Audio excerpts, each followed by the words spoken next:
Daniel no necesita presentación porque todos te conocemos, pero bueno, si hay alguien que no todavía, psicólogo clínico y educativo, eres profesor, eres investigador, has escrito libros muy chulos y recomendables. Y bueno, hoy nos vienes a hablar de indicadores tempranos sobre TEA. Es un verdadero placer contar contigo y cuando tú quieras, adelante. Bueno, muchísimas gracias, Alex, muchas gracias. Es un gusto compartir contigo este espacio. También, Alex, hay un genio creador. Y también agradezco a Orange y también agradezco a Gerardo, bueno, y a todo el equipo que trabajan también.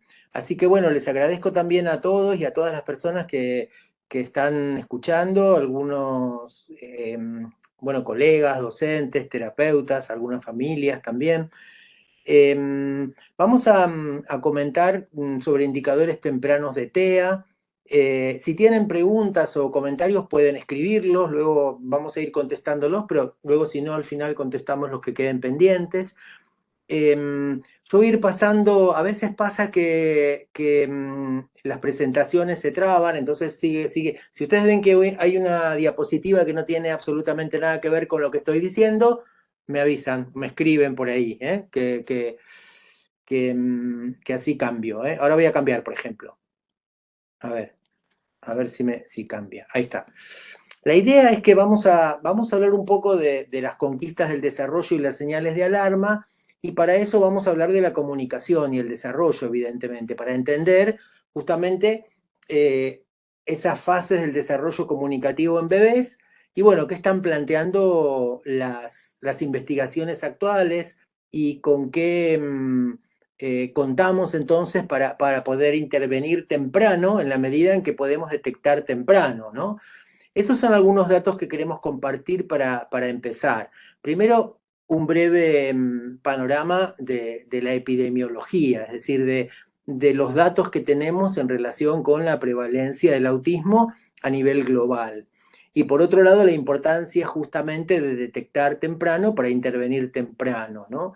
Como decimos, el gran desafío que siempre tenemos está relacionado con esta idea de que si no conocemos, bueno, es muy difícil que podamos comprender.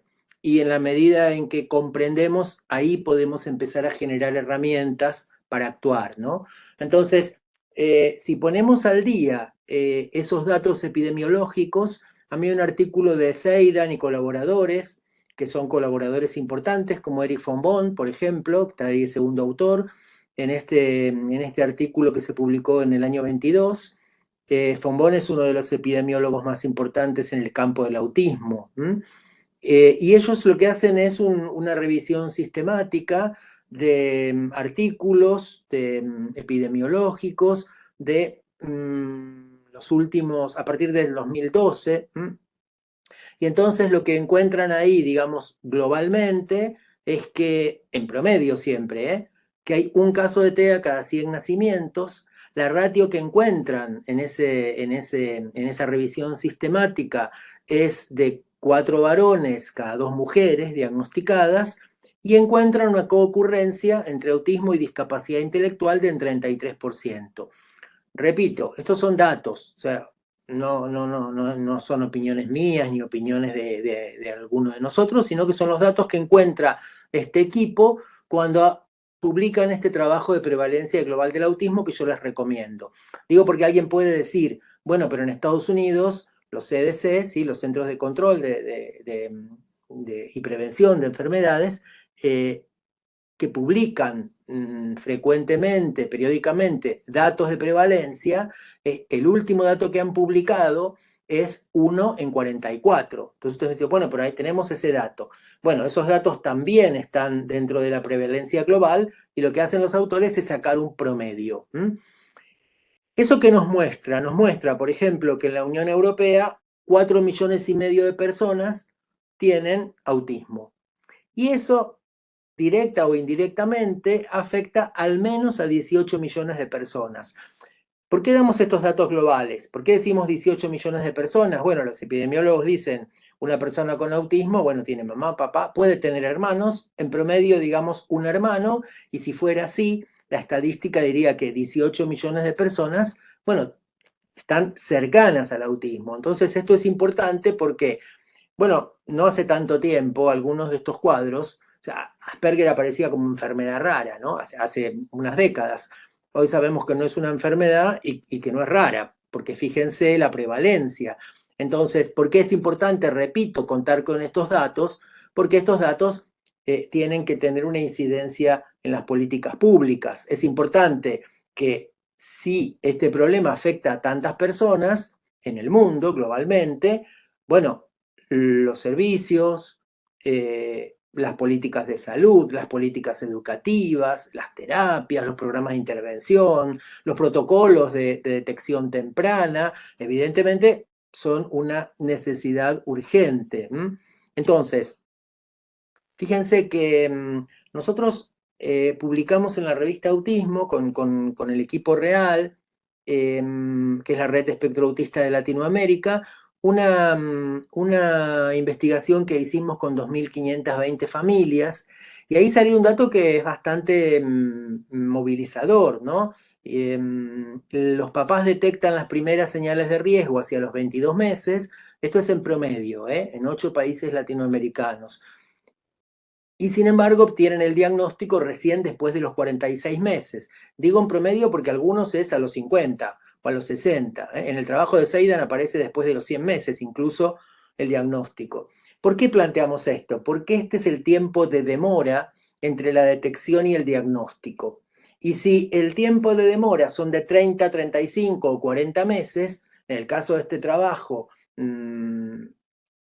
digamos, un poco menos de 30 meses, pero eso en los bebés es una eternidad, es muchísimo tiempo. Si desde las primeras señales de riesgo al diagnóstico pasa tanto tiempo y los sistemas de salud o los sistemas sociales recién empiezan a ponerse en marcha solo después del diagnóstico, se están perdiendo 20, 30, 40 o, según los otros trabajos, incluso muchos más meses en los que se podría haber intervenido. ¿Por qué esto es tan importante y nos tiene que poner como una luz, por lo menos amarilla? Porque, punto uno, otro de los datos que aparecen en este trabajo es que los papás dicen que quienes relativizan con frecuencia, esto es un porcentaje alto de familias, relativizan con frecuencia las primeras señales, son los profesionales. Entonces ahí sí es importante nosotros mismos hacer nuestra autocrítica, qué está ocurriendo, o falta de información, o a veces falta de tiempo en la atención, pero cuando mamá o papá comentan, me parece que mi hija, mi hijo, y muchas veces lo que reciben es bueno, usted es muy ansiosa, mami, o bueno, es que el niño es muy consentido y muy mimoso, y entonces, bueno, ya va a hablar. Esto es importante que tomemos nota, todos los profesionales del ámbito de la salud, porque hay que escuchar y en todo caso, bueno, evaluar a partir de esos indicadores. Entonces, esto por un lado. Y el punto dos, que es muy importante, siempre aparecía esa frase, ¿no? La detección temprana, la intervención temprana, mejoran el pronóstico, mejoran el futuro, mejoran las posibilidades o las oportunidades de desarrollo, de aprendizaje, de inclusión. Pero resulta que cada vez tenemos más evidencia científica de eso, es decir, cada vez hay más trabajos que nos muestran que cuando se interviene temprano, los logros son mejores. Si cuando se interviene temprano, eso favorece la interacción, favorece la comunicación y el lenguaje, favorece la disminución de conductas problemáticas. Entonces, hay muchos trabajos, ahí cito, bueno, el de Rogers, que es muy conocido, pero los más recientes, como el de Franz y colaboradores, que plantean que la investigación actual muestra que las intervenciones que comienzan antes de los 3 años tienen un impacto positivo mucho mayor que las que comienzan después de los 5. Tengan en cuenta que estamos haciendo incluso diagnósticos a adolescentes, adultos, a personas de 30, 40, 50 años también. Se puede empezar en cualquier momento siempre, pero si pensamos en los primeros años de vida y si pensamos en la detección temprana y los primeros indicadores, bueno, en la medida en que trabajemos esto, no nos va a ocurrir, como sigue ocurriendo, que muchos adultos se están preguntando por un diagnóstico que no tuvieron a tiempo. ¿Y eso qué supuso? Supuso, bueno, muchísima frustración, contar con muy pocas herramientas para enfrentarse a las situaciones de la vida familiar, escolar, laboral para muchos. Supuso malestar emocional, supuso sufrimiento, supuso a veces depresión, ansiedad, todos los etcéteras que quieran, ¿no? Pero los trabajos con adultos nos están mostrando mucho esta cuestión. Entonces, bueno, ¿por qué no también anticiparnos pensando en esta otra realidad? Algo así como los extremos, ¿no? Desde el inicio temprano hasta lo que nos está ocurriendo de diagnóstico tardío. Promover justamente esta idea de inicio temprano. Esto que decíamos, ¿no? Estas frases que aparecían mucho, que la detección temprana mejora la evolución, y la idea es justamente no hay que esperar un diagnóstico formal, ¿no? Hay que intervenir ante las primeras señales para favorecer aprendizaje y desarrollo, como decíamos recién, ¿no?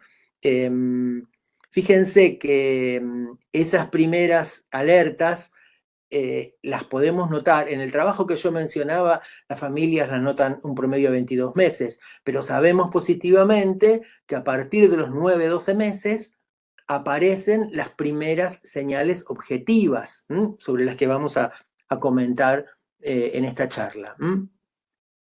Lo primero que creo que todos conocen, pero si no lo conocen voy a spoilear esta charla. Esta sería como la última diapositiva, pero la pongo aquí. ¿Por qué la pongo aquí? Porque es importante tener en cuenta, bueno, con el chat, el M-chat, el chat con el seguimiento, bueno, hay distintos chats, pero todos tienen que ver con lo mismo, con indicadores de detección temprana. Como ustedes saben, el chat es una herramienta de screening, de cribado, como un colador, no es una herramienta de diagnóstico, pero sí te dice, a ver, bueno, ¿cuáles son las luces amarillas que están ahí, no? Entonces, esto es importante tenerlo en cuenta. ¿Y por qué cito estas conductas? Cuando el bebé que ya tiene 18 meses no señala para mostrar, cuando no hace juego de simulación, por ejemplo, hacer de cuenta que come torta o tarta sin tarta, por ejemplo, no tiene miradas de referencia conjuntas, sin mirarte a ti y mirar el juguete, mirarte a ti y mirar el juguete, por ejemplo. Vamos a volver sobre eso, pero insisto, ¿por qué digo esto? Porque estas son señales, digamos, discriminantes, son señales que indican que algo no va bien en el desarrollo, pero que eso que no va bien está muy emparentado o me genera sospechas bastante fundamentadas de que puede haber un caso de autismo, de TEA. E insisto, ¿por qué digo esto? Porque nos encontramos muchas veces con listados largos y está muy bien tener en cuenta luces amarillas, ¿no? Como dicen en Estados Unidos, red flags, banderas rojas, dicen, ¿no? En el desarrollo. Pero hay que tener en cuenta que no todos son específicos de autismo. Hace poco en un Instagram de una institución de autismo ponían, si tu bebé no gatea a tal edad, bueno, vamos a ver, ¿se puede gatear o no gatear? Obviamente, si no gatea, el desarrollo psicomotor también tiene hitos, ¿no es cierto? Pero ojo, porque eso no es discriminante de TEA. ¿No? Porque tampoco tenemos que poner una serie de red flags que asusten a las personas, pero que no tengan que ver con específicamente con alteraciones en el desarrollo. Y ahora vamos a volver sobre eso. Vamos a ver algunas señales más o algunos indicadores más. Pero digamos, repito, este es el spoiler. Este es la última diapo, si quieren, o la anteúltima. ¿Cuáles son los indicadores que implican que algo no está ocurriendo adecuadamente en el desarrollo, pero que me están indicando la hipótesis de TEA? Y esto simplemente como para dejarlo ahí, el que tal vez este tipo de charlas ya las han escuchado, etcétera. Y a mí me llamó mucho la atención para bien este artículo de Grasinski. Y aquí también está, bueno, Rebeca Landa, hay un Piven que es muy conocido también, y una persona que para mí es sumamente importante en los estudios con bebés, que es Lonnie Swigenbaum. Aparte de ser una excelente y cálida persona, es un investigador brillante de Canadá, es uno de los que ha hecho el AOSI, que es un instrumento de investigación con bebés, de indicadores con bebés. ¿Por qué pongo esto? Y si quieren luego pueden buscar este artículo porque yo se los recomiendo. Porque lo que está haciendo esto es, también es un spoiler, pero en definitiva es mirar hacia el futuro. ¿Qué dice este artículo? Dice, vamos a definir una agenda futura y vamos a plantear para agenda futura la intervención presintomática para el TEA.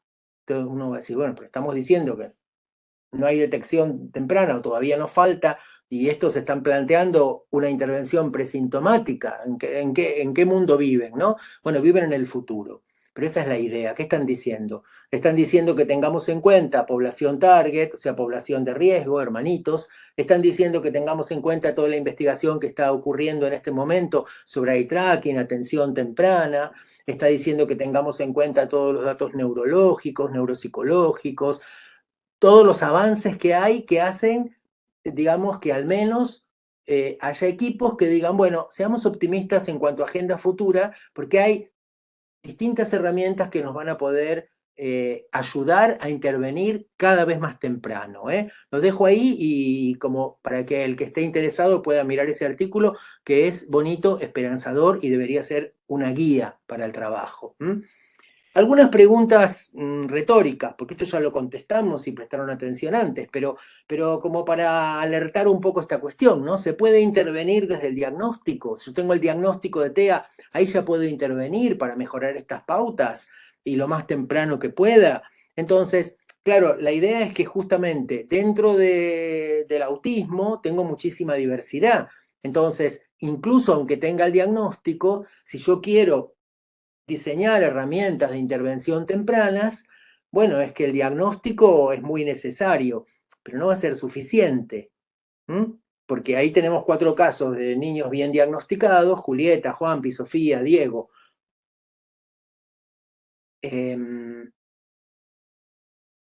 ¿Y qué ocurre con Juanpi, Sofía, Diego y Julieta? Por ejemplo, Juanpi tiene autismo, habla y se comunica. Sofía se comunica pero no habla, usa sistemas aumentativos, usa gestos, usa pictogramas, usa imágenes. Diego no habla ni se comunica, y Julieta habla mucho, pero se comunica poco, ¿no? Utiliza muchas frases ecolálicas, aunque tengan en cuenta que cada vez se está trabajando más con el análisis funcional de la ecolalia. Una cosa es que yo no entienda o no comprenda lo que quiere decir, y otra cosa es que esa ecolalia de hecho no sea comunicativa. Puede ser comunicativa y lo tenemos que analizar. Pero ¿a qué me refiero con esto? Fíjense, si pasa, si acá hay colegas seguramente que trabajan en escuela, ¿no? Bueno, entró un niño con autismo a mi clase. Ah, bueno, sí. O va a entrar la semana que viene un niño con autismo a mi clase. Bueno, a ver, ¿qué podemos preparar? Bueno, en principio no sabemos, porque puede ser Juanpi, puede ser Sofía, puede ser Diego, puede ser Julieta, ¿no? Si solo por el hecho de saber que tiene autismo, todavía ahí no estoy pudiendo diseñar herramientas para intervenir solo con esto. En cambio, fíjense, si yo tengo en cuenta los indicadores tempranos, los indicadores me dan otras pautas, incluso independientemente del diagnóstico o del futuro diagnóstico. Avanzo un poquito más. Este es un esquema que nos muestra lo que puede ocurrir en relación con comunicación, lenguaje y habla, ¿no? Y esto, aunque creo que es importantísimo tenerlo en cuenta siempre para las intervenciones, ¿no? No reducir la comunicación al lenguaje, ni reducir lenguaje a habla, ¿no? Siempre empezamos por esto de la intención comunicativa. Y decimos, bueno, lo que comentábamos antes, el diagnóstico es necesario, pero no es suficiente para la intervención temprana. Y de nuevo, ¿no? Nosotros cuando hablábamos con un grupo de colegas que hicimos ese libro Autismos,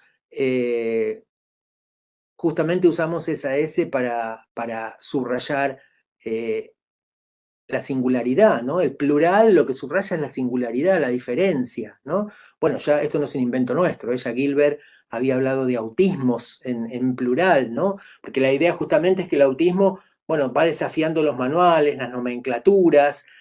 No hay un solo tipo de autismo, hay que ver cómo el autismo, por eso, por ejemplo, Zwijgenbaum, que yo lo mencionaba recién, en sus investigaciones habla de las trayectorias, incluso muy tempranas, ¿no? En bebés, esas trayectorias del autismo que no son todas iguales, no siguen el mismo patrón exactamente calcado en cada caso, sino que va teniendo bueno, diferentes formas de manifestarse, ¿no? Por eso decimos que hay múltiples autismos y hay personas singulares, ¿no? Y entonces, por eso esas etiquetas, hay que entender que los manuales internacionales, bueno, las etiquetas diagnósticas son inventos de la cultura. La cultura inventa esas etiquetas y por eso van cambiando, porque en la cultura, bueno, va habiendo avances, la ciencia afortunadamente avanza, se descubren nuevas cosas, eso da lugar a que se cambien las nomenclaturas, ¿no? Entonces, es importante porque los manuales se vienen peleando fuertemente con la realidad.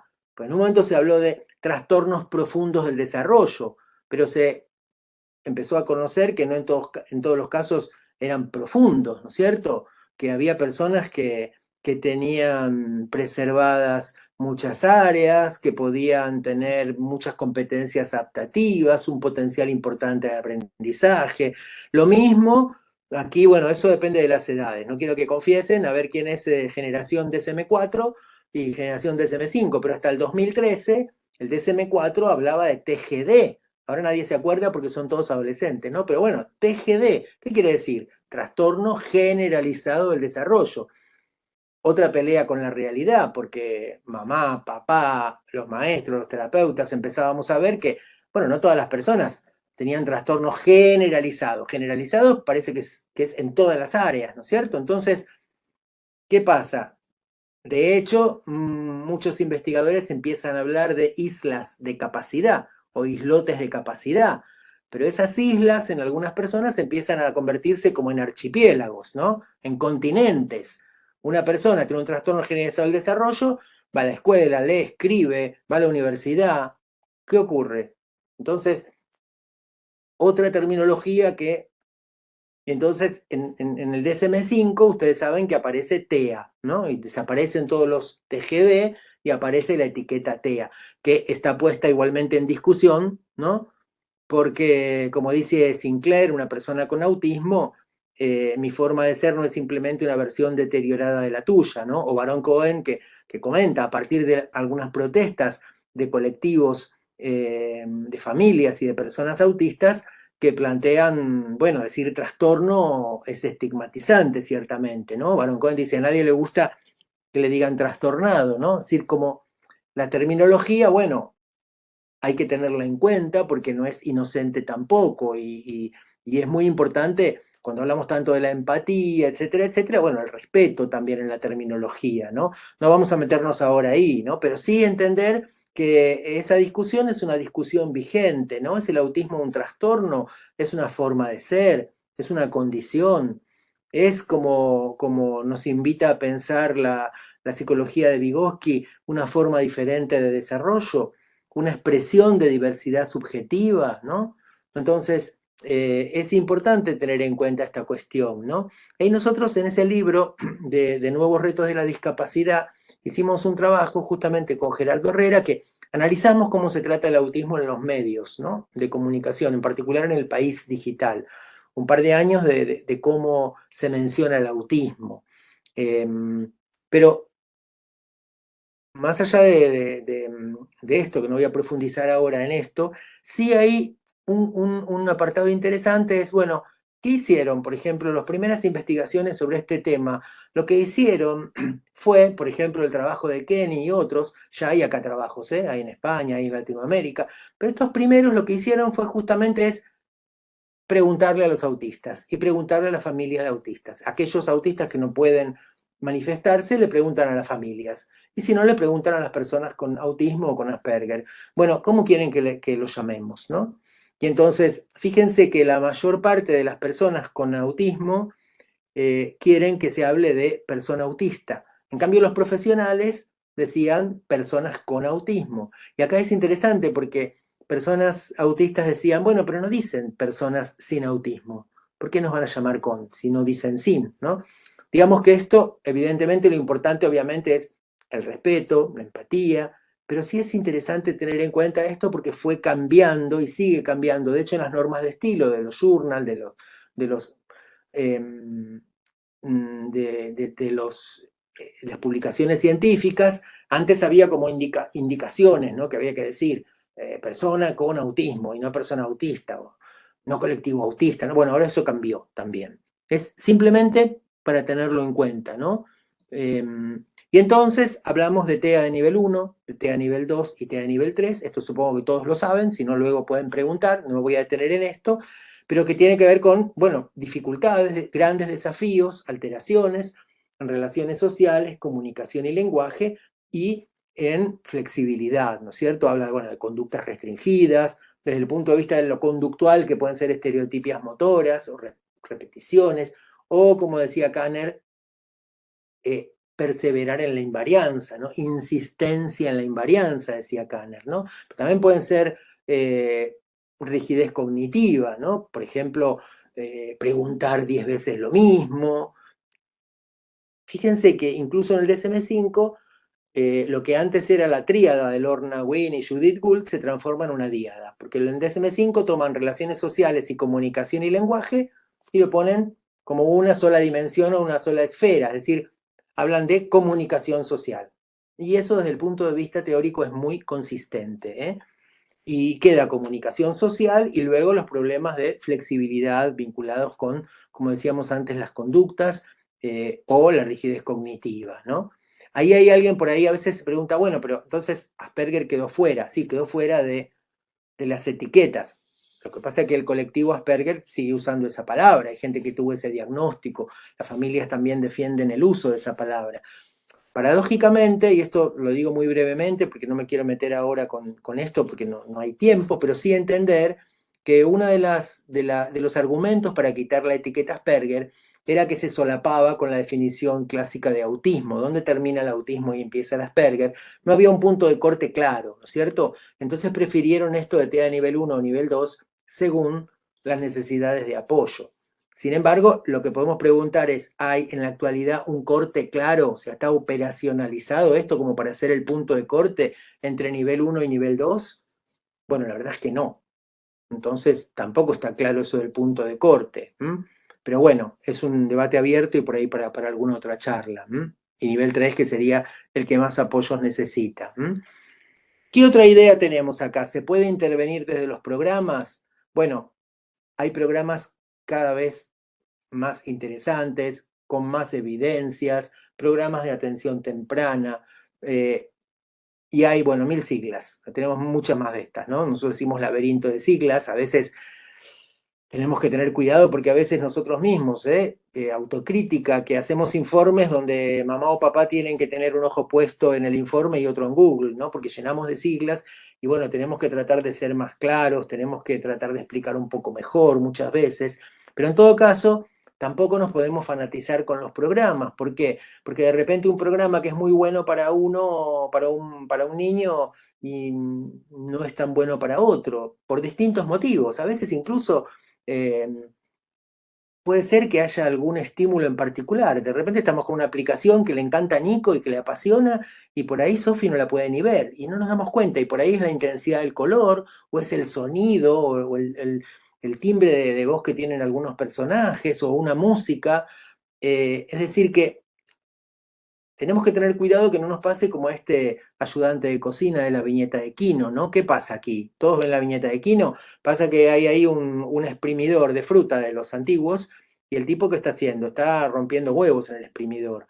Entonces, el ayudante de cocina puede ser uno con mucho entusiasmo, con mucho compromiso, con mucho conocimiento, pero si usa la herramienta equivocada, y acá es importante, la herramienta equivocada a veces es el programa equivocado, ¿no? También puede ser la herramienta semiótica equivocada, es decir, tener que enfocarnos en la comunicación y sin embargo hablar muchísimo, o sea, muchísimo lenguaje verbal, cuando no es la herramienta semiótica más adecuada, muchas veces. Entonces, esta es una clave también, ¿no? No se puede intervenir solamente desde los programas, ni tampoco solamente desde los diagnósticos, por más detección temprana que hayamos hecho, ¿no? Nosotros en contextos amigables hablamos del CODA, que tiene que ver con comprender el autismo en base a entender el desarrollo dimensional, es decir, una buena evaluación del desarrollo dimensional en los distintos contextos, y eso nos va a hacer que podamos justamente diseñar los mejores apoyos en función no de los programas y no del diagnóstico, sino de las personas. Este es un punto clave. Cuando hablamos de planificación centrada en la persona o planificación centrada en la familia, bueno, no es un eslogan, es realmente una necesidad, porque si no nos centramos en la persona, y por eso se hace tan importante la evaluación desde muy temprano. Los primeros indicadores de desarrollo son fundamentales, los primeros indicadores de que algo no está funcionando bien, pero esos van a ser nuestras primeras líneas de base. Cuando decimos, no intervenimos desde el diagnóstico, repito, decimos el diagnóstico es importantísimo y es necesario, pero no es suficiente. Y además, aquí sumamos en que no tenemos un diagnóstico a los 9 meses del bebé o a los 12, pero sí podemos tener los primeros indicadores, sí podemos tener esa presunción a partir de esos indicadores. Entonces, acá por eso es importante que el árbol no nos tape el bosque, ¿no? El diagnóstico o incluso algunas de las evaluaciones que hacemos son como una foto, pero necesitamos ver toda la película, ¿no?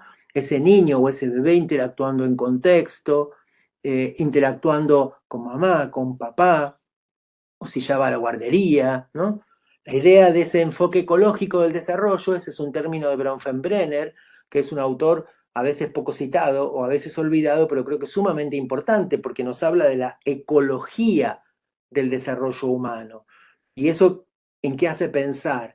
En que el desarrollo humano no ocurre en abstracto, ocurre en un contexto, ocurre en interacciones, ocurre en un proceso personal, ocurre en interacción con otros, pero además ocurre atravesado por lo que llama, lo que llama Bronfenbrenner, esa cronología, ¿no es cierto? Un marco cronológico, un tiempo que es importante tener en cuenta. Entonces, para lo que vamos a comentar ahora en relación con estos indicadores tempranos, esta es nuestra perspectiva, esta perspectiva de la ecología del desarrollo humano, tener en cuenta la naturaleza dinámica de los contextos. No tenemos tiempo ahora, pero sí, simplemente damos el titular, no confundir contexto con entorno físico. El entorno físico puede ser un aula silenciosa o un lugar silencioso, eso es un entorno físico.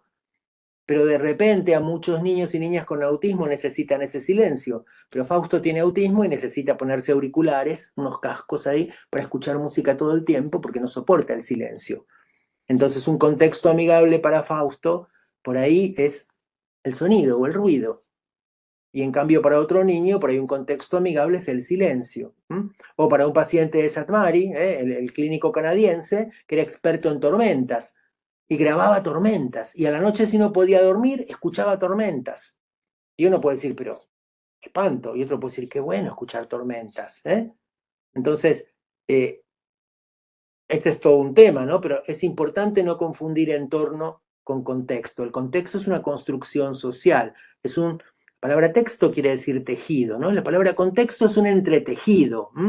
Interacciones entre esos distintos sistemas, más micro, más macro, la dimensión temporal, esa perspectiva histórico-cultural de la que hablábamos, ¿no? Con los autores del desarrollo como Vygotsky o los neovigotskianos, tener en cuenta la primera persona, ¿no? Porque eso nos hace respetar justamente cuál es un contexto amigable para cada uno, ¿no? Y no a todos nos gusta lo mismo. Tener en cuenta la primera persona es preguntarle a la persona cómo se siente, y si no puede contestarnos, bueno, observar, hablar con la familia, pero comprender cuáles son sus preferencias, sus gustos, sus intereses, ¿no? Cómo cada sujeto experimenta la situación, ¿no? Esta idea tiene que ver con estas perspectivas sociocognitivas y un marco general, que no nos vamos a meter ahí ahora, pero sí para que lo tengan en cuenta, que Karmilov llamó neuroconstructivismo, ¿no? Que tiene que ver con los aportes constructivistas más clásicos como Piaget, Vygotsky, Brunner, pero además tener en cuenta todos los aportes más actuales de las neurociencias, toda la investigación más reciente vinculada, por ejemplo, con desarrollo temprano, que no se atribuían tantas competencias a bebés en el pasado, ¿no es cierto? Tal como se sabe ahora con los paradigmas actuales de investigación, ¿no? Entonces, les voy a hacer una pregunta a ustedes primero. A ver, La pregunta que les quiero hacer, escriban, los que se animan, escriban. ¿Los bebés aprenden primero a hablar o a conversar? A ver, escriban ahí, hablar, conversar. Pueden escribir, hablar, conversar. Espero respuestas. Más respuestas. Hablar, conversar, conversar, hablar, conversar. Hablar, conversar. Bueno, vamos a ver, son hipótesis, ¿no? No hay una verdad revelada, pero les voy a mostrar nuestra fuente de conocimiento, Instagram. Les voy a mostrar unos videitos, miren, a ver si se ven. Avísenme si se ven. Alex, fíjate si se ven. Yo no te entiendo. ¿Cómo? ¿Pero cómo está haciendo papá? Yo no te... Papá, ¿yo qué? Yo no... Yeah, yeah. Really? I thought the same thing. We think a lot alike, huh? Oh, that's crazy. Right. That's what I said. And he did. He was like, you know what I'm saying? And I was like, what in the world? Don't do that here. You know what I'm saying? Yeah. Yeah. Yeah. Tamam. He. Tamam yanlışlıkla da dayadı gerek yok ki. Tamam bir daha yapmayacağım. Vallahi bir daha yapmayacağım. Tamam. Vallahi bir daha yapmayacağım ya. Tamam.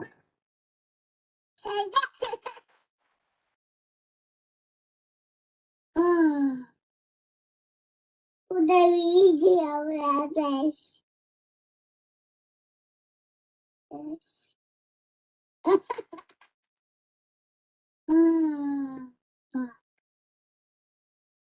Fíjense, en el principio está la pragmática. Quiero decir, desde el punto de vista ontogenético, aparecen primero las conversaciones. Está bien. Claro, son sin palabras, ¿no? Los autores, los investigadores podrían llamar protoconversaciones. Pero esos niños que ustedes vieron ahí, no es que no entienden por qué hablan inglés o ruso, no, es que están balbuceando, no dicen nada, es como una jerga, es un balbuceo, pero no es que están usando palabras de cada uno de su idioma. Sin embargo, desde el punto de vista pragmático, están usando una prosodia adecuada, toma de turnos, iniciativa, todo lo que es paralingüístico, gestos expresivos, gestos idiosincráticos, gestos convencionales, expresiones emocionales, o sea, todos los componentes de la conversación están ahí, ¿no es cierto? Y fíjense que eso es lo que primero aparece en el desarrollo en esos contextos intersubjetivos. Por eso decimos en el principio existía la pragmática. Y tengan en cuenta que el componente pragmático es el más alterado en los TEA. O por decirlo de otra manera, lo voy a decir de una manera muy casera, no se salva de la alteración el componente pragmático. Alguien me puede decir, y bueno, ¿cuál se salva? Bueno, el léxico muchas veces se salva. Quiero decir, está preservado el léxico, está preservada la sintaxis en muchos casos, a veces con una sintaxis correcta, o a veces hipercorrecta. Daniel, dame el auto verde que está debajo de tu escritorio de caoba, ¿no? Y tiene 4 años. Y me está haciendo una expresión desde el punto de vista sintáctico, ¿no? Y entonces, ¿por qué vamos a esto? Porque esto es lo que ocurre al principio. Esta pragmática que aparece tan temprana, la encontramos alterada en los TEA.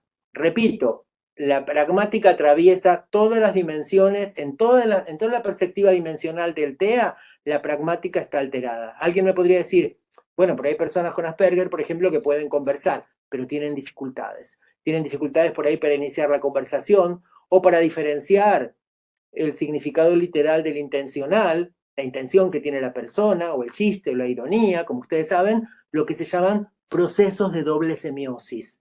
Hay dificultades. Entonces, es sumamente interesante. Bueno, esto también puede estar preservado, como dice Catherine muy bien. Lo fonológico también puede estar preservado, ¿sí?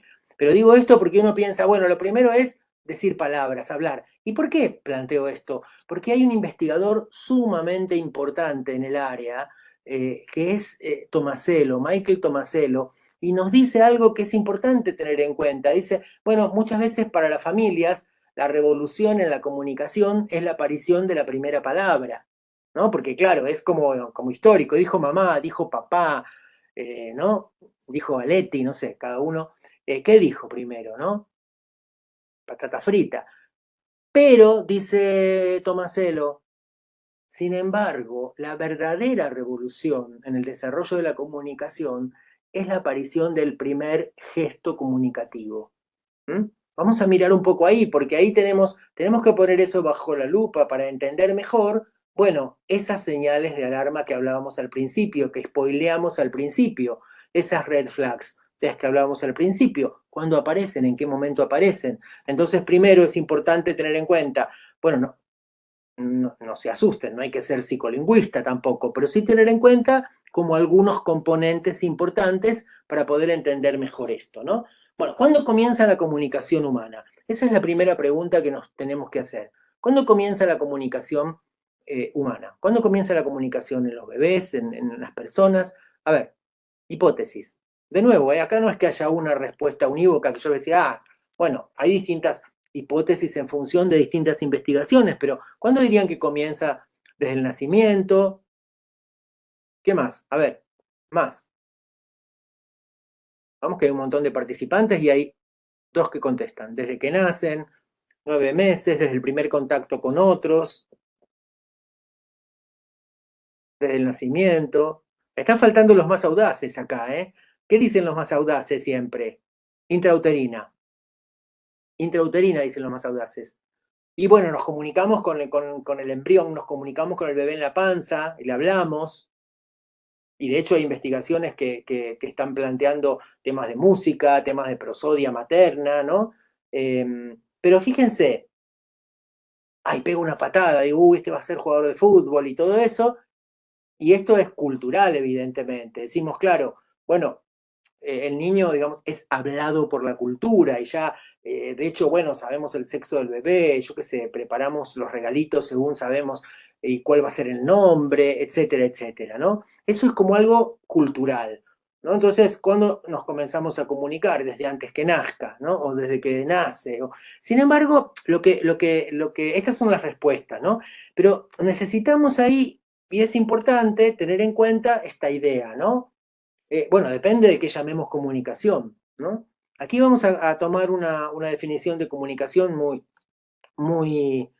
muy clásica, ¿no? La comunicación es intencional, es simbólica, es intersubjetiva. ¿Qué quiere decir? Que hay comunicación cuando hay intención de comunicar, ¿no es cierto? Y cuando hay algo que representa algo para alguien, como diría Peirce, es decir, así como en un pictograma el dibujo de la manzana representa una manzana, también hay un para alguien, ¿no es cierto? Esa dimensión comunicativa del signo, ¿no? Intersubjetiva. Si no es para alguien, no hay comunicación. Entonces, a partir de ahí, los investigadores, y acá hay una investigadora de los años 70 muy importante, Susan Sugarman, dice, bueno, como esto es tan difuso, vamos a plantear la manera de operacionalizar esto, o sea, ¿cuándo podemos decir que hay comunicación? Y ella habla de acto comunicativo intencional. Aquí en España, una de las que trabajó sobre esto y de manera muy, muy interesante ha sido Encarnación Sarriá, por ejemplo, Ángel Rivière. Fíjense, primer acto comunicativo intencional. Y entonces, ahí sí es importante ya tener en cuenta esta cuestión, ¿no? Decir, bueno, ¿cuándo aparece? Ya no digo cuándo aparece la comunicación en términos generales, sino cuándo aparece el primer acto comunicativo intencional en los bebés. Fíjense. Y ahí tenemos que tener en cuenta las fases del desarrollo. Esto lo voy a decir muy, muy rápido, pero para que tengan en cuenta que es una. A ver si lo anoté acá. Bueno, no, perdón. Pensé que lo había anotado, pero no anoté. Es una psicolingüista muy importante, Elizabeth Bates, quien tomando algunas nociones que había dado Austin, ¿no? Cuando hablaba de cómo hacemos cosas con palabras, decía, cuando hablamos hacemos cosas, ella toma esa terminología, pero para describir la comunicación. ¿Qué quiere decir perlocutivo? Perlocutivo quiere decir que provoca efectos en los otros. Aquí no hay un acto comunicativo intencional propiamente dicho, pero el bebé, cuando tu hija, tu hijo o tu sobrino, tu sobrina, o un bebé cercano, hace ese pucherito, bueno, provoca algo en nosotros, ¿no? ¿Qué le pasa? Le duele la tripa, tiene hambre, hay que cambiarle los pañales, tiene algún cólico, ¿qué le ocurre? ¿No es cierto? Es decir, bueno, y eso en los papás primerizos, no sé si acá hay papás primerizos, pero los primeros meses hacer hipótesis sobre qué le pasa al bebé, ¿no? Porque no sabemos bien, no nos dan muchos indicadores, ¿no? Pero sin embargo produce cosas en nosotros. Lo mismo si el bebé o la beba se ríen, ¿no es cierto? Bueno, produce cosas. Esa fase perlocutiva que va de los 0 a los 8 meses se define justamente, como decía acá alguna colega, por esta idea de intersubjetividad primaria, ¿no? Relación diádica, esa díada. Y llaman los autores sintonía emocional correlativa. Voy a mostrar unos segundos de video, porque esto lo puedo explicar, pero viendo una imagen, esto de la sintonía emocional correlativa es súper, súper, súper claro. Esperen que voy más adelante.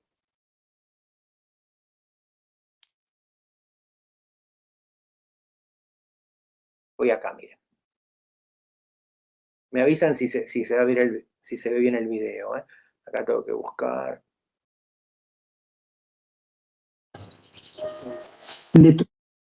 Ahí bajo el volumen porque me parece que estoy matándolos con el volumen, ¿no? Me avisan. 8. Esto es Baby Human, que lo tienen en todas partes. Mírenlo si quieren luego con tranquilidad. Miren. Unos segundos nomás. Miren. El repertorio de sonidos de Fénix, de 3 meses, acaba de ampliarse. Su laringe ha bajado al fin y a esta edad está absorto en una conversación con su madre. Cuando Fénix vocaliza, su madre responde, confirmando la comunicación, dando significado a sus expresiones.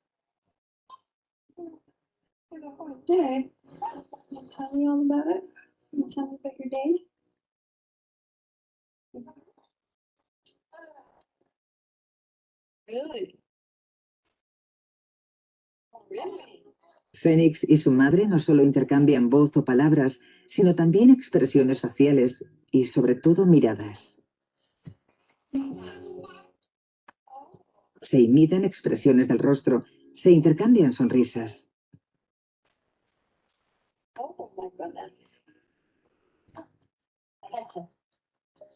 Se imitan expresiones del rostro.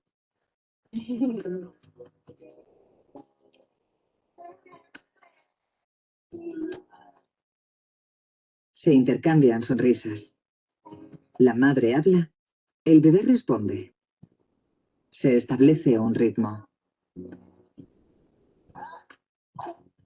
Estos son los elementos básicos de una conversación, pero la comunicación humana es compleja, y lo que están descubriendo los investigadores es lo temprano que el bebé entiende los signos para la interacción. Bien, volvemos atrás. Fíjense que yo podría explicar mucho tiempo esto, pero creo que el video está muy claro, ¿no es cierto? Primeros meses, 1 mes, 2 meses, 3 meses, aparece esa sintonía emocional correlativa, ¿no es cierto? Cuando la mamá se ríe, el bebé se ríe, cuando la mamá se pone más seria, aparece lo que decíamos antes, ¿no? Como Brunner habla de esa semilla de la estructura del diálogo. Los ritmos, las regulaciones, la toma de turnos, el entonamiento, tuning, dicen algunos autores. Y entonces eso nos lleva a ver una especie de GPS, ¿no? En este desarrollo temprano. Estamos haciendo como una gran síntesis, ¿eh? Si quieren, ahí yo hice un capítulo que se los puedo pasar el PDF sobre desarrollo de la comunicación prelingüística, que profundiza un poco esto.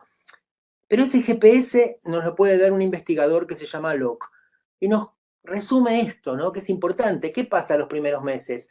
Los bebés están fascinados por los rostros humanos. Esa díada, 2, ¿no es cierto? Bebé mamá, bebé papá, bebé abuela, bebé cuidador. Los bebés están fascinados por los rostros humanos. ¿Qué pasa hacia la última etapa del 5º mes? Te cae un poco ese interés por las caras y el bebé se empieza a interesar más por los objetos, es en la etapa que le regalamos a los bebés un montón de objetos, le colgamos de la cuna un montón de cosas, o del Moisés, porque vemos que los bebés se mueven, ¿no? Y se ríen y balbucean con los objetos, ¿no? Hay una fascinación por los objetos. Y fíjense, alrededor de los 9 meses aparece una progresiva coordinación entre interés por personas e interés por objetos. Fíjense esta idea porque es muy interesante. Coordinar esquemas de interés por personas con esquemas de interés por objetos.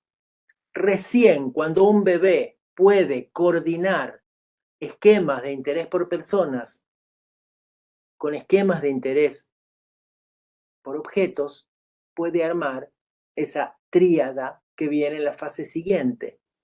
Recién cuando puede coordinar persona con objeto, puede aparecer el primer acto comunicativo intencional.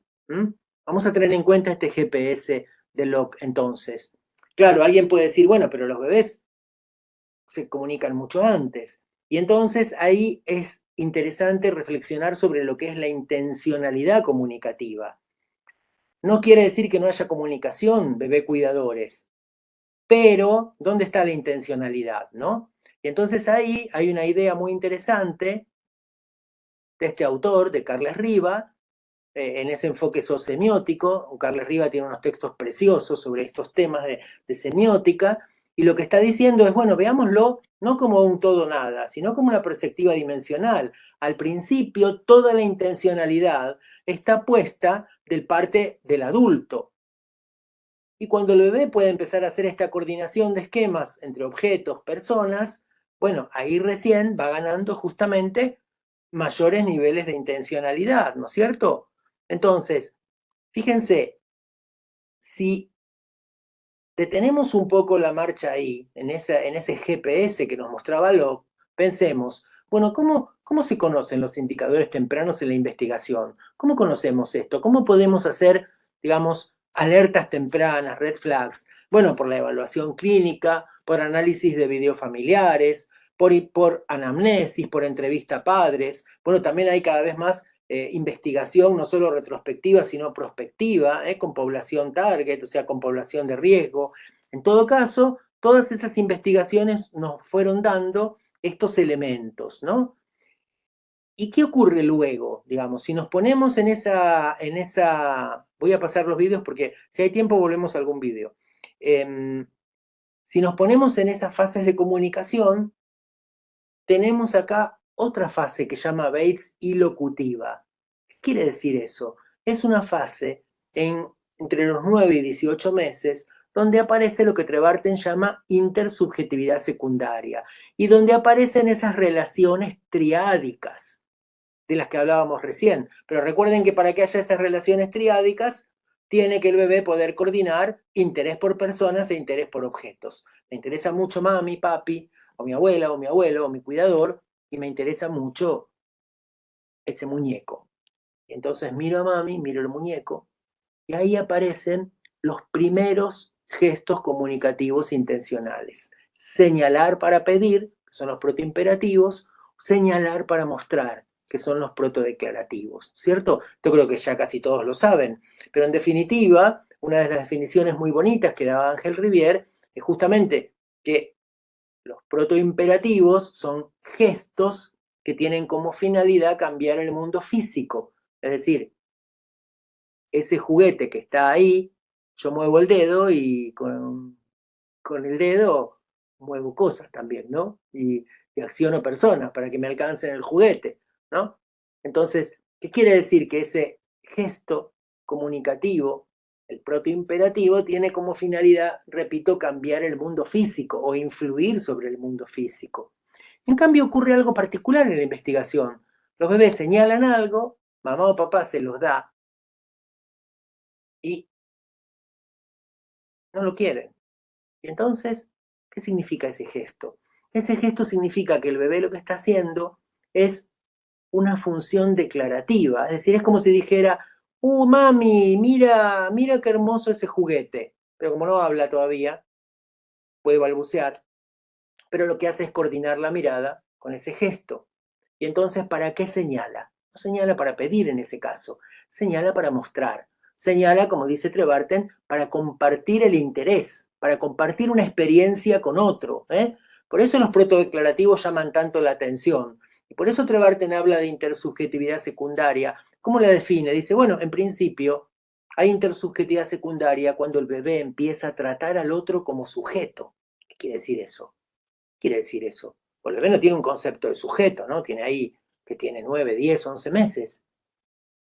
¿Y qué significa? Significa que el bebé atribuye al otro experiencia. Trata al otro como sujeto de experiencia para mostrarle, mira ese juguete, tiene que atribuir al otro algún tipo de experiencia. Es como cuando nosotros le contamos a un amigo o una amiga, no sabes la última serie que vi, se la cuento. ¿Por qué se la cuento? Porque atribuyo que tiene alguna experiencia también y que esa serie le puede gustar, por ejemplo. Y entonces, ese protodeclarativo tiene como finalidad influir sobre el mundo mental, no ya sobre el mundo físico, sobre el mundo mental. Y eso es un indicador sumamente importante. Piensen que el protodeclarativo aparece como uno de los indicadores de riesgo del MChat, que comentábamos antes y que vamos a comentar ahora. Es uno de los indicadores de riesgo. Ahora vamos a ver bien por qué.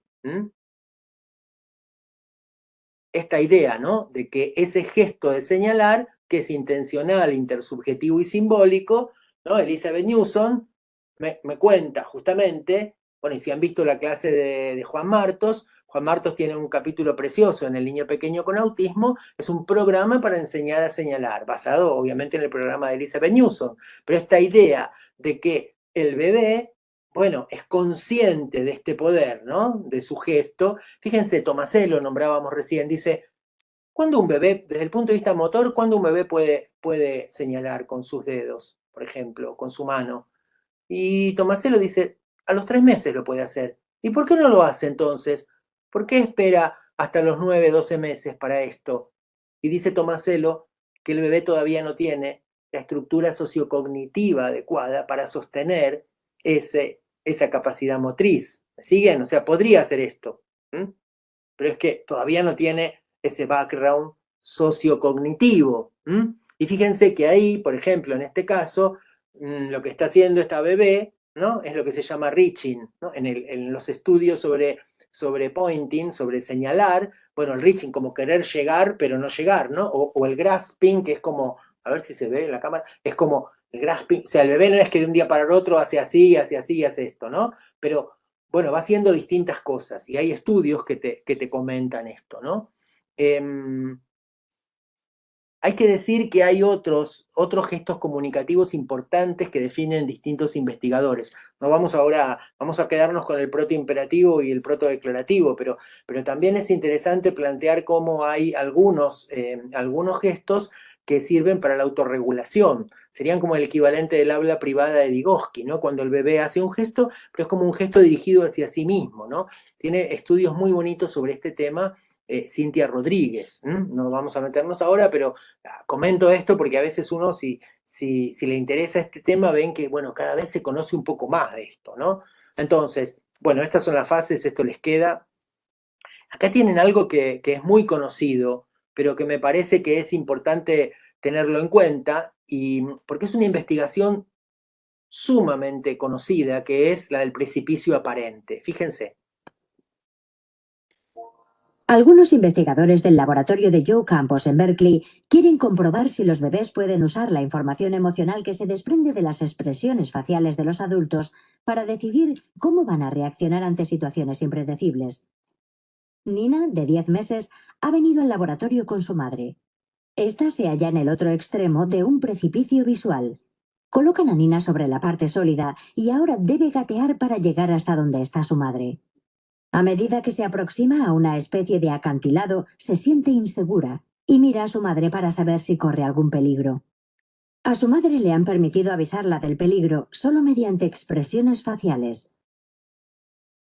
Nina capta las emociones emitidas por el rostro de su madre y retrocede.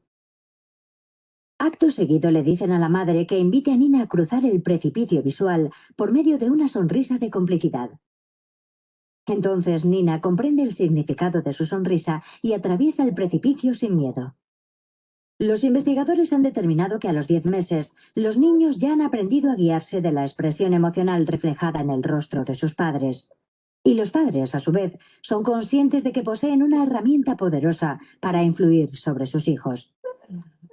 Fíjense en esta idea de la mirada como forma de modulación social, ¿no es cierto? Podemos explicar una hora mirada de referencia conjunta, pero esa prueba, que ya es un clásico en el campo de la psicología del desarrollo, nos muestra cómo, justamente, según la cara de mamá, bueno, me aventuro a cruzar y según la cara de mamá no me aventuro a cruzar, ¿no? Estas miradas de referencia conjunta, en mirar el objeto, mirar a mamá o mirar a papá o mirar al cuidador. Es importante tener en cuenta que esto aparece entre 9 y 12 meses. ¿Por qué, dicen algunos investigadores, se pone tanto énfasis en los gestos? Hay muchos estudios sobre gestos, ¿no? Porque antes del lenguaje aparecen estas cuestiones pragmáticas, ¿no es cierto? Que decíamos recién, saludar, señalar, pedir, mostrar, dar. En segundo término, los gestos van a continuar después del lenguaje. Yo ahora estoy hablando y hago 1000 gestos, ¿no es cierto? Hablamos y hacemos gestos. De hecho, en helados, para los que utilizan helados, ¿qué hacemos? Bueno, observamos gestos convencionales, gestos idiosincráticos, gestos expresivos, ¿no?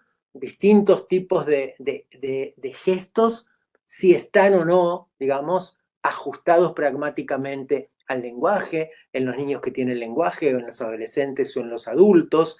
Y por otro lado, la idea justamente de que las investigaciones actuales, nombrábamos antes a Tomasello, muestran que el uso de los gestos comunicativos y su aprendizaje son la base para la emergencia del lenguaje verbal. Este es un punto clave.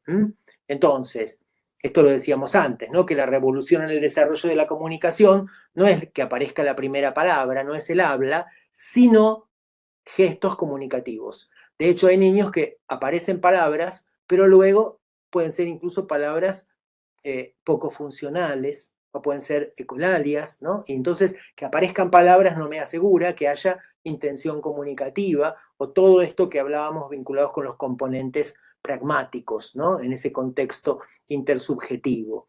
A eso lo llamamos gestos deícticos, ¿saben? Esos gestos deícticos de señalar, mostrar, dar, se definen por ser triádicos. ¿Qué quiere decir? Lo que comentábamos antes, que hay una tríada entre bebé, objeto y cuidador. Bebé, objeto, mamá, o bebé, objeto y papá, o su hermano.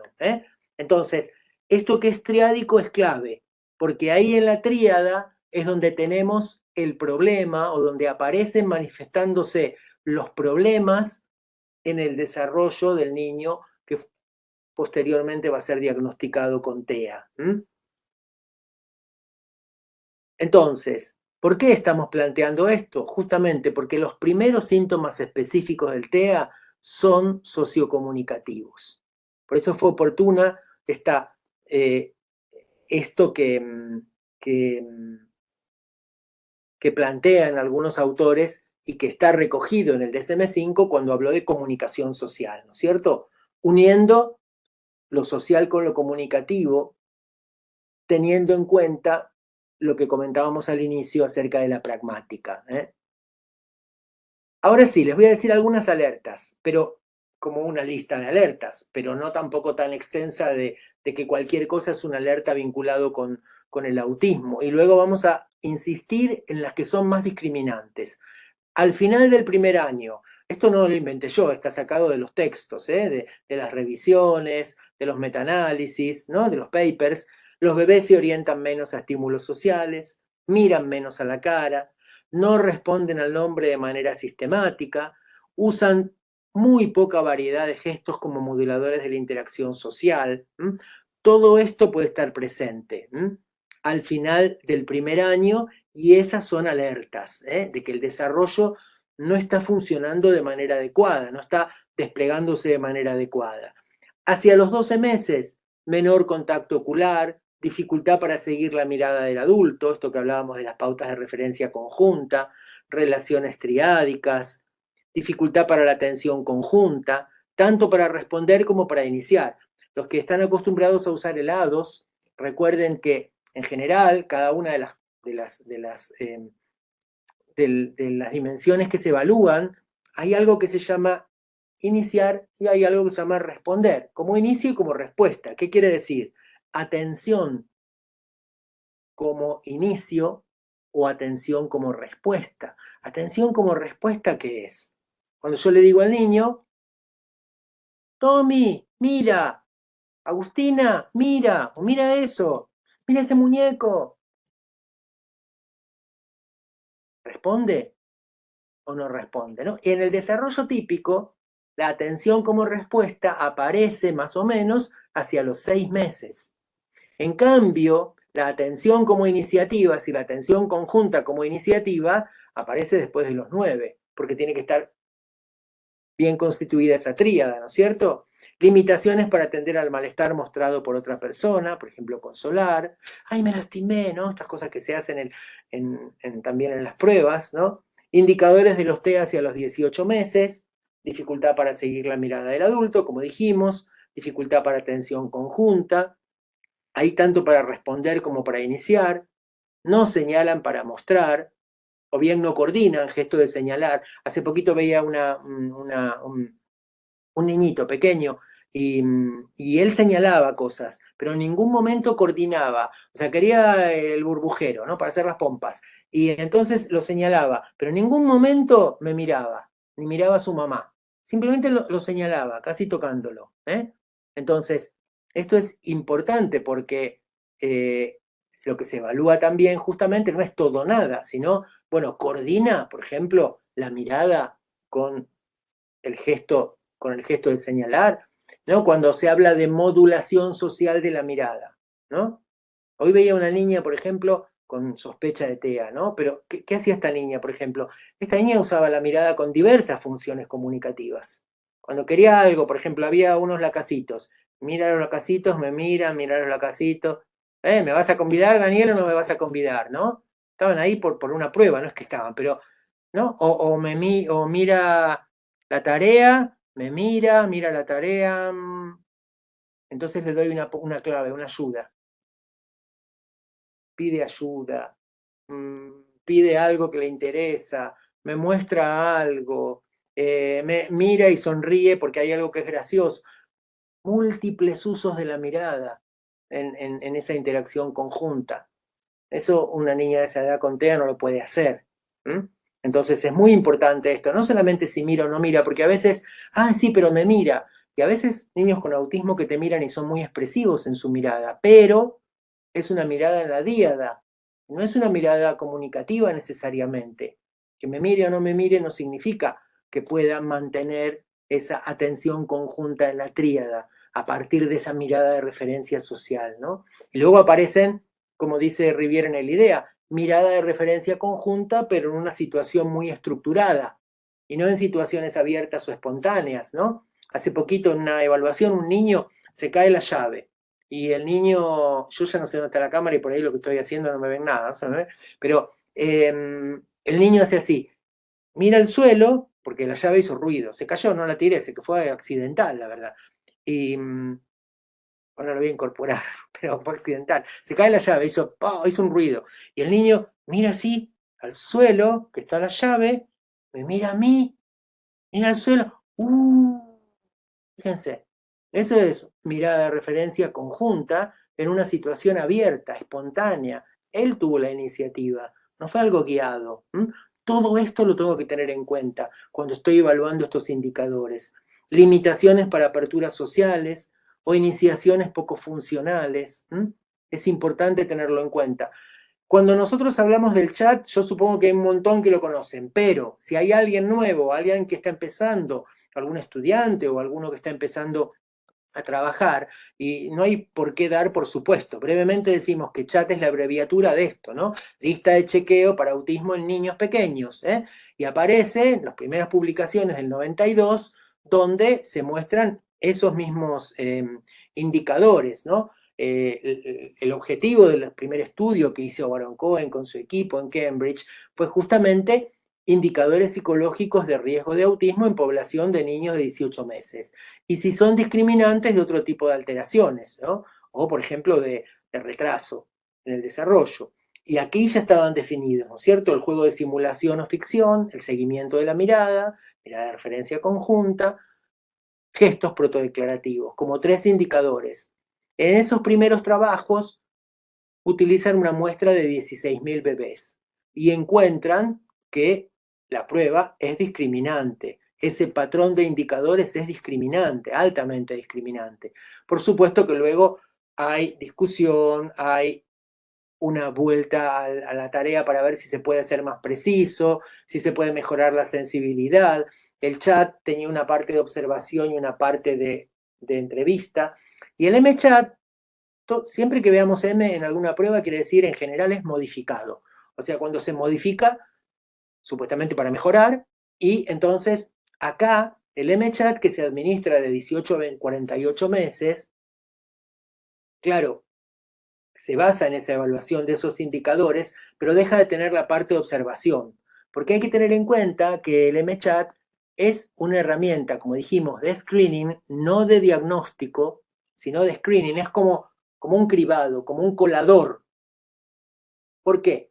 Porque se usa para grandes poblaciones. Entonces, ¿pero cómo pueden definir eso sin ver al niño? ¿Solamente con un llamado telefónico? Bueno, porque lo hacen con 16.000 familias, o con 40.000, o con 80.000. ¿Por qué? Porque lo único que hacen ahí es pasar por el colador. El que no pasa por el colador es que necesita una evaluación más específica. Ahí ya necesita herramientas diagnósticas, ¿no es cierto? Bueno, luego hay un MChat modificado.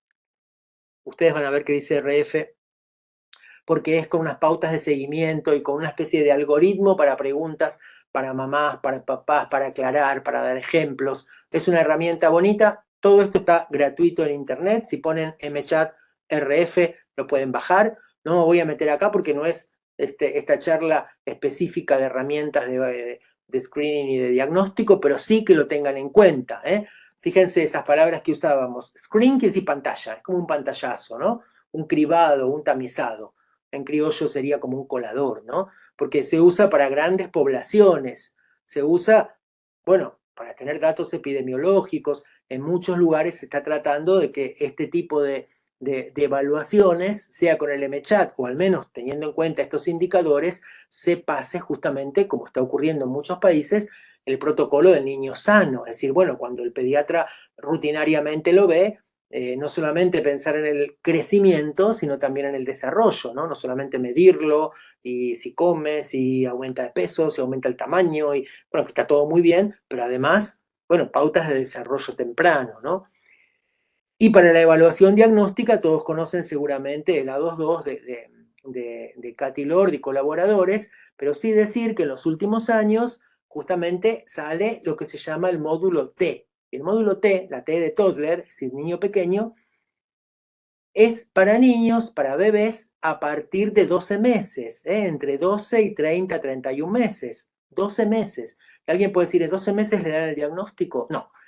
El módulo T no es de diagnóstico, sino de nivel de preocupación.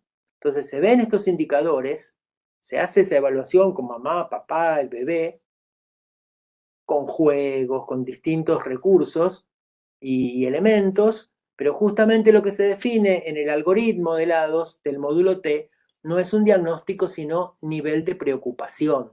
¿Y qué le devolvemos a mamá o papá? Ustedes tienen que estar nada preocupados, un poco preocupados, bueno, bastante preocupados. ¿Qué quiere decir? Si hay que estar preocupado o muy preocupado, ya ahí tenemos que empezar a hacer alguna estrategia de intervención, una intervención mediada por padres, una intervención temprana, alguno de los programas de atención temprana que puedan ser útiles para ese niño, para esa familia. Pero la idea es que, bueno, más adelante se volverá a ver y se definirá un diagnóstico, pero entre tanto, insistimos, importantísimo empezar a trabajar cuando tenemos los primeros indicadores. Simplemente una aclaración, no se asusten que no me voy a meter acá en el curso de teoría de la mente, pero sí tener en cuenta que si pensamos a la teoría de la mente como un continuo dimensional, en la mayoría yo creo que todos saben que hablamos de teoría de la mente cuando hablamos de esas competencias justamente para atribuir mente a los demás y a nosotros mismos, ¿no? Atribuir deseos, creencias, intenciones, emociones, esas competencias que se evalúan, por ejemplo, con comprensión emocional, si entiende emociones básicas, si entiende deseos, si entiende creencias, falsas creencias. Pero ¿qué pasa? ¿Por qué es tan importante el protodeclarativo? Ahí en las pautas intersubjetivas secundarias de 9 a 18 meses, como dijimos. Porque el protodeclarativo es el precursor más temprano de la teoría de la mente. ¿Qué quiere decir esto? ¿Y por qué es un indicador fundamental en cualquiera de estas herramientas de screening o de preocupación, de niveles de preocupación? Porque fíjense, precursor, hay varias acepciones. Una puede ser una acepción de la química, un precursor como un catalizador, ¿no? Que tienen, no sé, un vaso con líquido con agua y meten el catalizador, meten un cartoncito, ¡uya! El agua se pone azul, ¿no? ¿Qué quiere decir eso? Un precursor es algo que se convierte en otra cosa, ¿no? O sea, el precursor, si el protodeclarativo se va a convertir en esa capacidad de teoría de la mente.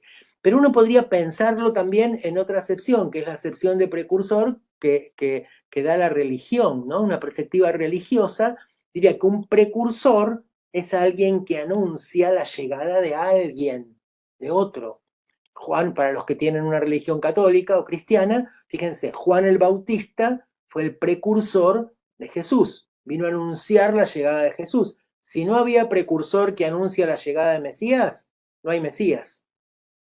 Y entonces es un precursor el protodeclarativo porque está anunciando que va a llegar la teoría de la mente con todos los niveles futuros de progresiva complejidad en ese continuo dimensional.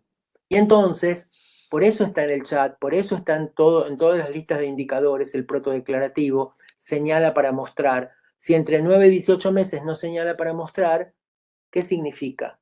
Significa que no está el precursor de la teoría de la mente. Si no está el precursor, significa que la teoría de la mente no se está construyendo de manera adecuada en el desarrollo. Y sabemos que en el autismo, nivel 1, nivel 2 o nivel 3, el TEA, todas las personas con TEA tienen alteraciones en la teoría de la mente. Que no es todo nada, no es que no tienen teoría de la mente, es que está alterada en algún nivel y hay que evaluarlo. Pero ¿cuál es la idea? Bueno, por eso es tan importante tener en cuenta en el bebé esas pautas intersubjetivas secundarias, esa tríada, esa triangulación, esa mirada de referencia conjunta, esos protodeclarativos, porque anuncian la llegada futura de la teoría de la mente, o si quieren, porque se van a convertir en esos avatares del desarrollo en teoría de la mente. Entonces es sumamente importante tenerlo en cuenta. Para los que conocen menos del tema o están viendo o han visto menos niños o tienen menos experiencia en el área, les recomiendo esta web que es gratuita, Navigator, Red Flags, y ahí tienen vídeos de todas las áreas que estamos comentando, de un niño con desarrollo típico y un niño con bandera roja. Niño con desarrollo típico, pide, no pide, señala, no señala, mira mamá, mira el objeto, no la mira mamá, no mira el objeto. Si tienen videos muy bonitos de poquitos segundos comparando todo eso, reciprocidad socioemocional, compartir emociones, afectos, intereses, iniciar y mantener conversaciones o protoconversaciones, comunicación no verbal, bueno, y un montón de cosas más. Se los recomiendo, pongan Navigator, pongan Otis Navigator, Otis Navigator, y se van a meter ahí. Solo les pide que pongan sus datos y es gratuito. Es una herramienta súper interesante. No tenemos tiempo ahora de comentar esto. Y si quieren también, habíamos nombrado el CDC, hay una aplicación gratuita que es para seguir pautas del desarrollo. Acá supuestamente está con iOS y con Android. Mírenla, revísenla, ahí pueden cargar, tanto la familia como se puede cargar pacientes, mirar pautas de desarrollo, hacer seguimiento, hay listas de verificación. Para trabajar con las familias es un material interesante. Entonces, ¿qué ideas clave tenemos para redondear y a ver si podemos responder alguna de las preguntas. La prevalencia del autismo aumenta exponencialmente. Tenemos ahora 1 en 100 en los datos de Europa, en los datos globales. Estados Unidos publicó 1 en 44. Nosotros tenemos datos un poco más conservadores. Para comprender el autismo tenemos que comprender el desarrollo temprano. Es necesaria la intervención temprana para poder intervenir, entendiendo que la intervención temprana mejora las oportunidades de desarrollo. Y eso quiere decir mejora las oportunidades de inclusión, de calidad de vida, de bienestar emocional, para el niño o la niña, pero también para toda la familia. Y tener en cuenta que los primeros síntomas específicos del TEA son sociocomunicativos. Y acá vamos a terminar con una viñeta de Tute, que a mí me gusta mucho, y este señor que le dice, no sé, siento que no estoy preparado para el compromiso, y la mujer le dice, llevamos 20 años de casados, Raúl. Bueno, y ahí hablábamos antes de la autocrítica, ¿no? O de la preparación de los profesionales, no subestimar a las familias, escuchar lo que mamá o papá nos dicen acerca de su bebé, simplemente indagar, puede que sea una falsa alarma, pero si no, es muy importante tenerlo en cuenta para la intervención y, digamos, después de muchos años de investigación, con todo lo que se sabe sobre la detección temprana, sobre los indicadores tempranos y sobre la importancia de la intervención temprana, bueno, ya no podemos hacer como Raúl, ¿no? Llevamos 20 años de casado, Raúl. Entonces, nada, agradecerles la presencia a todos, a todas, a cada uno de ustedes. Muchas gracias también a Alex y Orange por este espacio en el curso. Van a tener seguramente esto colgado por si lo quieren revisar. Van a tener también el material que les comenté. Y también tienen, ahí está también el Instagram por si quieren tener otra vía de contacto. Y bueno, acá hay algunas preguntas. Gracias, Daniel. La verdad es que ha sido súper interesante y muy claro y muy bien. Bueno, me ha encantado. Pero como ves, sí que hay algunas preguntas, por si tienes tiempo de revisar algunas de ellas. Em, Al principio de todo nos preguntaba Karina cómo discernimos entre entre lo que necesita el niño y lo que es beneficioso para su desarrollo, para su avance. Porque quizá puede tener preferencias de acuerdo al diagnóstico que no le benefician. No sé, yo no la acabo de entender muy bien. Quizá Karina nos puede clarificar un poquito, o no sé si tú la entiendes, pero claro, es del principio esta, queda un poquito... No, lo único, tal vez, no sé si va por ahí, pero si quiere escribir para aclarar, pero alguna vez estamos comentando con las últimas publicaciones y los últimos debates, es que si no es de algún modo algo que puede resultar paradójico o contradictorio, hablar de neurodiversidad y hablar de tratamiento, terapia, atención temprana. ¿En qué sentido se plantea este debate? Bueno, al final, si soy neurodiverso y vas a respetar la neurodiversidad, bueno, ¿por qué tenés que intervenir y querés que yo siga este camino o este otro, ¿no? Y entonces, en ese debate también es importante plantear que no hay por qué plantearlo todo como terapia, ¿no? Desde el punto de vista más de paradigma médico, pero sí es importante tener en cuenta la necesidad de apoyos, porque todos en esa diversidad, todos y todas en esa diversidad, necesitamos apoyos en distintos momentos de la vida. Y entonces, otra cosa es, y esa es una discusión interesante, ¿no? Decir, bueno, ¿por qué todo es terapia? O sea, cualquier niño, no sé, va a andar a caballo y hace equitación. En cambio, Nico tiene autismo, va a andar a caballo y es, no sé, quinoterapia, ¿no? Bueno, no, va a andar a caballo.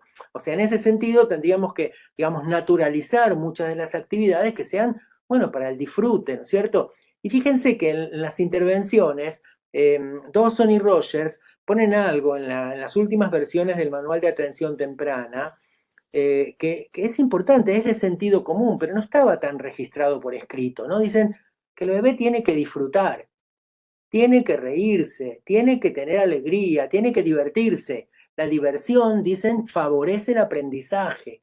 Y esto que lo sabemos y que parece sentido común, lo sabe nuestra abuela, que nos hacía cosquillas de pequeñitos, y nuestros tíos y nuestros padres, bueno, ahora lo ponen así grande en los programas, como diciendo, bueno, pero esto tiene que ver también con el respeto y el acompañamiento, ¿no? Cualquier tipo de intervención temprana, en ese sentido, nunca va a ser mala, en el sentido de que no estamos haciendo nada más que intervenir en esas pautas intersubjetivas, pero en general con juegos, con payasadas, con cosas divertidas, en cada una de las situaciones cotidianas, ¿no? De cambiar los pañales, dar de comer, bañarse, etcétera, etcétera, etcétera, ¿no? Muy bien.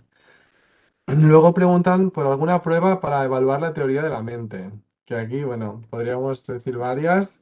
Bueno, sí, acá podríamos decir muchas, pero lo importante es que vamos a decirlo con una cosa así un poco a lo bruto, ninguna prueba solita evalúa teoría de la mente, porque teoría de la mente es un constructo complejo y multidimensional. ¿Qué quiere decir? ¿De qué hablamos cuando hablamos de teoría de la mente? Hablamos de emociones, hablamos de deseos, hablamos de creencias, hablamos de intenciones, hablamos también por ahí de engaños, hablamos de doble semiosis, hablamos de ironías, hablamos de pragmática, es decir, es un gran abanico. Entonces yo te diría, tenemos que ver qué tipo de pruebas, en este que yo puse aquí, no sé si lo ven ahora, el TM como continuo dimensional, justamente tenemos formas de evaluación desde las pautas intersubjetivas secundarias, atención conjunta, etcétera, hasta las pruebas que se usan para deseo, las pruebas que se usan para creencia, porque había un hueco importante cuando se evaluaba falsa creencia, que no son pruebas de teoría de la mente, sino que son pruebas de falsa creencia, que tienen que ver con teoría de la mente, pero no es toda la teoría de la mente, ¿no? Como decía Brunner, no es que el niño se recibe a los 5 años, le dan un diploma de teoría de la mente, sino que ahí es capaz de diferenciarla una creencia verdadera de una creencia falsa, que los personajes pueden tener creencias que no se corresponden con la realidad, etcétera, etcétera. Pero luego necesitamos para adolescentes y adultos pruebas más complejas de teoría de la mente. Pero bueno, este es todo otro curso entero. Y ahí tienen acá en Orange, hay cosas que hicimos también y que hicieron otros colegas sobre teoría de la mente en las clases. Busquen también, hay una que hicimos con Lupe Montero sobre intervención, y seguro que Alex también tiene alguna más. En Orange Digital Center podéis encontrar cursos específicos de estos y como dice Daniel, pues la charla que hizo está por ahí subida. Y vamos a terminar porque si no tampoco da tiempo con la última, que preguntan un poco por el rol de las neuronas espejo en todo esto. Sí, ahí yo creo que hubo, esperen que voy a ver si puedo hacer algo para que, más allá de que lo pongamos después, a ver si está ahí. Yo no sé si acá puedo enviar. No se envió un PDF, ¿no? ¿O sí se envió un PDF? Nos has puesto el link, pero creo que sí, No que le va si a ahora servir para nada, ¿no? sí, lo podemos. No, bien, bien, a ver, espera. Claro, porque en general cuando hago eso va todo el PDF. No, aquí no se puede compartir, pero a ver si el link directamente, déjame probar. Bueno, no sé si hay manera, te lo mando a ti o nada. Si no, escríbanme por el Instagram y por privado y el que lo quiere leer, que lo puede leer. Ahí yo diría que ocurrió algo que es bastante singular, ¿no? Que es, ¿cuándo aparece el tema de teoría de la mente históricamente? Digamos en los años 70, fines de los 70.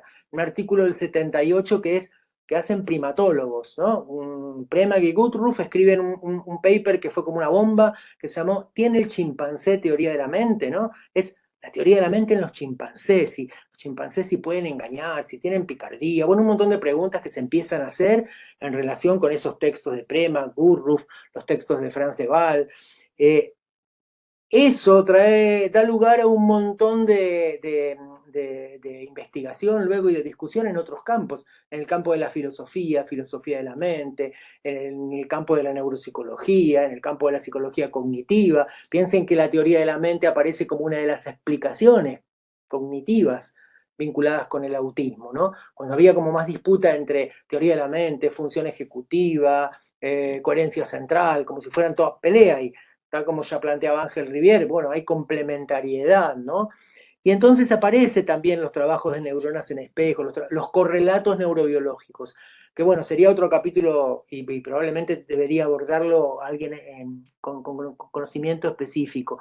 Pero sí diría que todo eso que aparecía como una promesa importantísima para el campo, luego, bueno, en el 85 fue otra bomba, que fue Baron Cohen, Alan Leslie y Utah Fried, que publican ese artículo, ¿Tienen los autistas teoría de la mente?, donde ahí en el 85, digamos que se oficializa que hay un problema mentalista en las personas con autismo, y en realidad lo que está pasando es que las personas autistas no están haciendo bien esa prueba de falsa creencia, ¿no?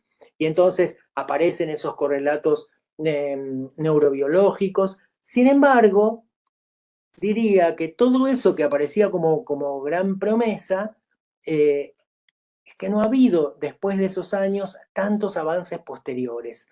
De hecho, si ahora uno hace una búsqueda sobre intervención en teoría de la mente, no hay tantos trabajos como los que se prometían, digamos, cuando aparece el tema, ¿no? Lo mismo cuando aparece ese correlato de neuronas espejo que, bueno, fue una explicación interesante, pero que hay que tener mucho cuidado también entre los niveles de análisis, ¿no? No tengo más tiempo, no, pero sí los niveles de análisis. A veces hay avances importantísimos en un nivel de análisis biológico, pero luego pasar eso a un dispositivo de intervención que es cognitivo o cognitivo-conductual, bueno, son como niveles diferentes, ¿no? El biológico, el psicológico, el clínico, pero bueno, están abiertos todos esos campos. Creo que me pasé un poco ya, ¿no, Alex? Nada, nada, es estupendo y nos quedaríamos escuchándote mucho más, pero vamos a cumplir con los horarios. Como os decía, tendréis grabado el vídeo y muchísimas gracias, Daniel, por esta gran charla que sin duda aquí puedes ver con los comentarios que a todo el mundo le ha parecido muy interesante, desde Bueno, todas sí, partes del globo. muchísimas gracias a ti.